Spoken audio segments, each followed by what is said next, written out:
नमस्कार, मैं हूं नरेंद्र तिवारी और आप देख रहे हैं जन पहल न्यूज। हम पहुंचे हैं माध्यमिक विद्यालय जुगहा। इस स्कूल की क्या समस्याएं हैं, क्या यहाँ परेशानियां हैं, जानेंगे इस खबर में। ये जुगहा का माध्यमिक विद्यालय है और जब विद्यालय का ये देखिए, सबसे पहले आपको बोर्ड दिखा देते हैं। माध्यमिक विद्यालय जुगहा और डाइस कोड 230607030002। स्टाफ की अगर बात करें तो स्टाफ का बोर्ड दिखाते हैं। यहाँ दो नाम इस स्टाफ बोर्ड पर अंकित हैं, मानेश्वर राम भगत और बलराम सोनी। लेकिन ये आपको बता दें कि इस विद्यालय में एकल शिक्षक काम कर रहे हैं। एक शिक्षक का यहाँ से स्थानांतरण हो चुका है। केवल भगत जी यहाँ अकेले पदस्थ हैं और कक्षा 6, 7, 8 तीनों में मिला के यहाँ कुल 40 बच्चे दर्ज हैं। अब हम आपको दूसरी तरफ ले जाएंगे, सामान्य जानकारी की तरफ। ये सामान्य जानकारी का बोर्ड और उस पर देखेंगे राष्ट्रपति रामनाथ कोविंद अभी हैं, प्रधानमंत्री नरेंद्र मोदी जी हैं और राज्यपाल के नाम पर लालजी टंडन। शिक्षा मंत्री का नाम ही इस सामान्य जानकारी के बोर्ड से देखें तो डॉक्टर प्रभुराम चौधरी, और मुख्यमंत्री का नाम तो इस बोर्ड से गायब ही है। प्रभारी अमर है और विधायक का नाम भी यहाँ मिटा हुआ है। कलेक्टर अभी भी अनुग्रह पी, मुख्य कार्यपालन अधिकारी HP वर्मा और जिला शिक्षा अधिकारी अजय कटियार। यानी अगर बात करें तो ये जो बोर्ड है ये पूरा अभी तक अपडेट सूचना का नहीं हुआ है। और सीधे चलते हैं अब स्कूल के अंदर, यहाँ क्या व्यवस्थाएं हैं। देखिए ये जो क्लास है, ये एक क्लास है और ये क्लास पूरा यहाँ खाली नजर आ रहा है। खाली क्यों है ये देखिए, क्योंकि बच्चे तो यहाँ नजर नहीं आ रहे हैं, लेकिन यहाँ दिखाएंगे आपको ये बक्से यहाँ रखे हुए हैं और ये पॉलीथीन से ढका हुआ फर्नीचर यहाँ रखा हुआ है। और हमारे साथ इस स्कूल के प्रभारी प्रधानाध्यापक भी हैं, उनसे भी जान लेते हैं कि सर ये जो क्लास खाली पड़ा है ये क्यों पड़ा और फर्नीचर ऐसे क्यों रखा है। ये इसलिए खाली पड़ा है क्योंकि ये बरसात के मौसम में पूरा भवन टपकता है और इस ऐसी स्थिति में हम बच्चों को कतई नहीं बैठा सकते हैं। हमारे शासन के निर्देश भी हैं और मैंने फर्नीचर को इसलिए ढक के रखा है कि वो टपकते हुए पानी से खराब ना हो जाए। जैसे ही बरसात खत्म होती है मैं फर्नीचर को बच्चों के लिए लगा देता हूँ और मैं इसमें विधिवत क्लास लगाता हूँ। बिल्कुल, हम सहयोगी से अपने कहेंगे भी कि जरा छत का नज़ारा और दिखाएं। यहाँ देखेंगे अपन किस तरह से यहाँ छत से सीमेंट जड़ा हुआ है और सरिये भी नजर आते हैं कि ये स्कूल की बिल्डिंग निश्चित रूप से जब छत पे पानी भर जाता होगा तो वो पानी यहाँ टपकता भी होगा। और ऐसे में बच्चों को इन क्लासों के अंदर बैठाना लाजमी बिल्कुल नहीं है। अब हम चलते हैं सीधा दूसरे क्लास की तरफ। दूसरा क्लास है और इस क्लास की भी अगर बात करें तो इसकी भी छतों की स्थिति वही है जो कि पहले क्लास की थी। और नीचे के अगर फ्लोर की बात करें तो देखिए ये कोटा स्टोन जो लगा हुआ है, यहाँ पानी की सीढ़न अभी भी नजर आ रही है। और ये देखिए यहाँ किस तरह से ये बैठने लायक शायद ये क्लास नहीं है। और तभी यहाँ जो बच्चे हैं, इन बच्चों को देखेंगे अपन कहाँ बिठा रहे हैं। ये शिक्षक बरामदा है एक बाहर, उस बरामदे में देख सकते हैं आपके सामने ये क्लास बरामदे में लगा रहे हैं। और इसके पीछे भी मजबूरी है क्योंकि बिल्डिंग क्षतिग्रस्त है और शायद इस बिल्डिंग में बच्चों को यहाँ बिठाना कहीं से भी उचित नज़र नहीं आता है। स्कूल में यहाँ जो प्रमुख समस्या है वो है पानी की। सर क्या कहेंगे, यहाँ बच्चों को पानी पीने के नहीं मिलता है? बच्चे यहाँ पानी के लिए बहुत परेशान हैं। यहाँ बच्चों के लिए ये बच्चे मजबूरन बोतल में पानी घर से ले आते हैं और घर में ही बोतल में कभी ख़त्म हो जाती है तो बीच में फिर जाना पड़ता है। यहाँ पानी कहीं आसपास भी नहीं है कि हम यहाँ से उपलब्ध करा सकें, थोड़ा काफ़ी दूर पड़ता है। हुआ यहाँ पास में है नहीं है और घर से ही बोतल ले आकर काम चला रहे हैं। अच्छा, साला निधि की बात करी है क्योंकि हर स्कूल में एक साला निधि आती है, तो आपकी जो छात्र संख्या है उसके मान से कितनी साला निधि मिलती है अपन को? साला निधि वैसे 25,000 मिलती है, लेकिन अभी फिलहाल वो भी नहीं मिली है। कब से नहीं मिली? 2021-22 की साला निधि BRC कार्यालय के द्वारा वितरित किया गया, मतलब जो भी सामग्री है उसको लिया गया। मेरे यहाँ वो भी पास नहीं हुआ है। और जो 22-23 की सुनने में आ रहा है कि शायद वो संभवतः वो स्कूल में आ रहा है। अच्छा, तो ये पिछले साल की जो आपको नहीं मिली है साला निधि, बताए तो ये भी कि आपने बिल लगाए थे, फाइल लगाए थे और वो सैंक्शन नहीं हुए, उसके पीछे कारण? उनके पीछे ऐसे कोई कारण पता मुझे नहीं चला है, बस यही कह दिया गया है कि पता नहीं आपके फाइल कहाँ रह गया है, वो कैसे नहीं हो पाया है। बिल वगैरह लगाए थे आप? हाँ, बिल वगैरह मैंने लगाया था, वो अभी तक कोई उसके बारे में कोई जानकारी नहीं है। सालाना निधि नहीं मिली है और खर्चे तो कहीं ना कहीं स्कूल के रहते ही हैं, तो जैसे मैपिंग कराना है या चौक लेना या स्टेशनरी लेना, ये सारे खर्चे आप कैसे वहन करते हैं? अभी कुछ खर्चे तो मैं अपने जेब से ही कर रहा हूँ, जैसे मैपिंग कराना है, पिछले साल भी अपने जेब से ही भुगता हूँ, इस बार भी कुछ निजी खर्च से ही कर रहा हूँ। 5-6 हज़ार रुपये मेरा निजी अभी भी फंसा हुआ है।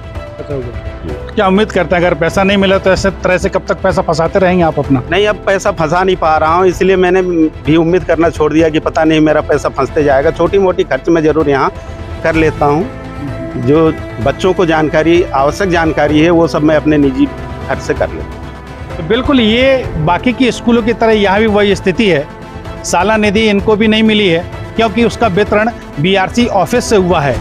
आरोप कई तरह के लग रहे हैं कि वो फाइलें सैंक्शन हुई हैं जिसमें बीआरसी ऑफिस के जिम्मेदारों को कुछ दिया गया और उन लोगों की फाइलें सैंक्शन नहीं हुई, लिहाजा वो लोग अपनी जेब से खर्च करके किसी तरह से शालाओं को चला रहे हैं। ये रसोई जहां मध्याह्न भोजन बच्चों के लिए बनाया जा रहा है, रसोई घर में कुछ महिलाएं हैं जो समूह की बना रही हैं, तो ये देखिए किस तरह से यहाँ पूड़ियाँ तली जा रही हैं। एक बात यहाँ अच्छी कि जो शासन के निर्देश हैं कि लकड़ी के चूल्हे पे खाना नहीं बनना है, तो लकड़ी के चूल्हे पे तो यहाँ खाना नहीं बन रहा बल्कि गैस पे बन रहा है, लेकिन कढ़ाई ना होके भगोनी में पूड़ियाँ तली जा रही हैं।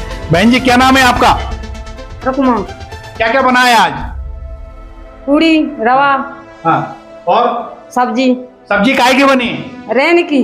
रेन की। हाँ। खीर नहीं बनी? मंगलवार को खीर देते हैं बच्चों को। एन देते हैं सर। तो आज क्यों नहीं बनी खीर? आज दूध टाइम में निकले हो तो निखर गाओ ले जाती घर से। अच्छा, दूध वालों निखर गाओ। जो मीनू है उसके अनुसार ही रोज अपन खाना बनाते हैं या कभी भी कोई भी सब्जी बना लेते हैं? आज सब्जी तो आलू बनते ही थे, आज मिले नहीं ना। ये समूह की एक महिला सदस्य जिनका कहना है कि रोज सब्जी और दाल बनते हैं, लेकिन अगर आज की बात करें तो आज इन्होंने बेसन की सब्जी बनाई है और खीर बनना थी, खीर नहीं बनी है। खीर की जगह इन्होंने रवा बनाया है, मीठा, जैसा ये बता रहे हैं। इसके बारे में बच्चों से ही बात कर लेंगे कि उनको खाना मिलता कैसा है। ये क्लास और हम सीधा बच्चों से रूबरू होते हैं। खड़े हो बेटा जरा, क्या नाम है तुम्हारा? गौरव पाल। गौरव, खाना कैसा मिलता है यहाँ? सही मिलता है। सही मतलब क्या? दाल और रोटी और कभी कभी पूड़ी भी मिलती है और सब आलू की सब्जी भी मिलती है। अच्छा, तो क्या नाम है आपका? दीक्षा पाल। दीक्षा, कौन सी क्लास में पढ़ते हैं? 6 में। क्या पढ़ रहे हैं आज अपन अभी? संस्कृत पढ़ रहे हैं। कैसे पढ़ाते हैं मार्ता भी यहाँ? अच्छा पढ़ाते हैं। अरे मार्ता तो एक ही है, अगर ये छुट्टी चले गए, कोई काम आ गया, फिर कौन पढ़ाता है? छुट्टी हो जाती है। छुट्टी हो जाती है। हाँ। अच्छा, पहाड़े कहाँ तक आते हैं आप? 25 तक। 25 तक आते हैं। सवाल कर लेते हैं सब? हाँ। ये बच्चे देखिए, पहाड़े इनको आते हैं 25 तक, सवाल भी कर लेते हैं और अभी संस्कृत पढ़ने की बात कर रहे हैं। तो ये बच्चों से बातचीत करके तो ये लगता है कि पढ़ाई का स्तर तो यहाँ ठीक है। एक क्लास और भी है जहाँ अतिथि शिक्षक हैं, अभी अध्यापन कार्य करा रहे हैं, थोड़ा उस क्लास में भी जाके बात कर लें। ये दूसरी क्लास है, हमारे साथ यहाँ अतिथि शिक्षक है। सर ये कौन सी क्लास है बताएंगे? इस कमांड क्लास चल रही है सर, 8वीं क्लास और 7वीं क्लास। अच्छा, ये इस तरह से फर्नीचर यहाँ क्यों रखा है ये बांध के? इस शायद बरसात होती है तो ये छत टपकता है, इसलिए उसको सेपरेट करके रख दिया है। अच्छा, क्या नाम है बेटा तुम्हारा? रक्षा। कौन सी क्लास में पढ़ती हैं?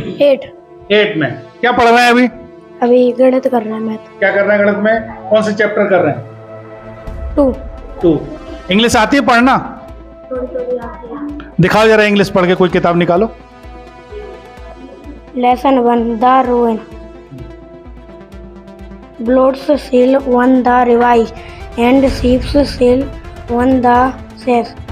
But cloud that seed agreed the sky. अच्छा, इसका जो पढ़ रहे हो आप इंग्लिश में, इसका हिंदी मतलब भी समझते हो क्या है?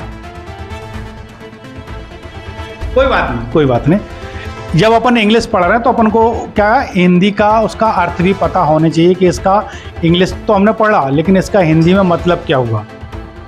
पानी कहाँ से लाते हो? पानी अपने अपने घर से ले आते हैं। घर से लाते हो? क्या एक बोतल हो जाती है पूरे टाइम के लिए? नहीं, फिर रेस्ट थोड़े लंच से थोड़े पहले जाते हैं और बाद ले आते हैं। तो ये पानी की समस्या बच्चों की यहाँ है। लंच में बच्चे दोबारा घर जाते हैं और फिर से पानी लेके आते हैं। इस विद्यालय की एक खास चीज़ भी नज़र आई है, इसको बताना यहाँ उचित समझता हूँ। ये देखिए यहाँ पीछे आपको गेंदे के पौधे नज़र आ रहे हैं और ये केवल यही नहीं, दूसरी तरफ की भी बात करें तो दूसरी तरफ गेंदे के पौधे यहाँ हैं और इसी के साथ ट्री गार्ड और तारों की फेंसिंग करके भी यहाँ कुछ पौधे लगाए गए हैं और ये देखिए यहाँ भी ट्री गार्ड से पौधों को सुरक्षित किया गया है। इस स्कूल की एक बड़ी समस्या है कि यहाँ पानी नहीं है और उसके बावजूद भी इस विद्यालय में इन पौधों को रोपा गया है। तो ये सब कैसे संभव हुआ इसके बारे में भी जान लेते हैं। सर, ये पानी की समस्या विद्यालय में है, जैसे बच्चों को पीने के लिए पानी नहीं है, लेकिन फिर भी यहाँ पौधों को सहेज कर रखना एक बड़ी बात कही है, तो ये सब कैसे करते? ये सब बच्चे जैसे बोतल में पानी लाते हैं और पीने के बाद जो शेष बचता है छुट्टी के समय, सभी प्रत्येक बच्चे जो भी अपने बोतल में शेष पानी बचता है उसको पौधों में डाल के जाते हैं। इस तरह से हम पौधों को बचाने में सफल हो पा रहे हैं। ये किचन गार्डन भी निर्मित कर रहे हैं शायद आप पीछे इसमें? इसके लिए मैंने प्रयास तो बहुत किया है, लेकिन थोड़ा सा पानी की समस्याओं की वजह से मैं इसको नहीं कर पा रहा हूँ। बाउंड्री वाल नहीं होने के बाद भी मैंने तार फेंसिंग अपने जेब से ही ले आकर उसमें तैयार कर लिया है। बस पानी जैसे ही यहाँ उपलब्ध होता है मैं किचन गार्डन भी तैयार करूँगा। तो बिल्कुल ये यहाँ के एकमात्र शिक्षक, प्रभारी प्रधानाध्यापक कहें, ये थे हमारे साथ और इनकी सोच और कुछ कर गुजरने की इच्छा शक्ति बड़ी प्रबल नज़र आती है, क्योंकि पानी ना होने के बावजूद भी पौधों को सहेज कर रखना एक बड़ी बात है। भले ही बच्चों की बोतलों में जो पानी बचता है उसके माध्यम से इन्होंने इन पौधों को सहेजा है। साथ ही ध्यान आकर्षित इस ओर भी कराना चाहेंगे कि जिस तरह से बीआरसी ऑफिस से शिक्षा निधि का जो खेल खेला गया, कुछ विद्यालयों को दी गई और कुछ विद्यालयों को शिक्षा निधि नहीं दी गई है, बावजूद इसके शिक्षक अपनी जेब से यहाँ पैसा लगाकर प्रयास कर रहे हैं कि कैसे ही शिक्षा व्यवस्था को सुदृढ़ बनाया जाए। तो इस ओर प्रशासन को ध्यान देना जरूरी होगा कि आखिर वो क्या कारण थे जो कि इन विद्यालयों को शिक्षा निधि नहीं मिली है। आज की खबर में इतना ही। एक नए स्कूल के साथ फिर होंगे आपसे रूबरू, तब तक की दीजिए इजाज़त। कैमरा सहयोगी संजीव साहू के साथ नरेंद्र तिवारी, जनपद न्यूज, करेरा।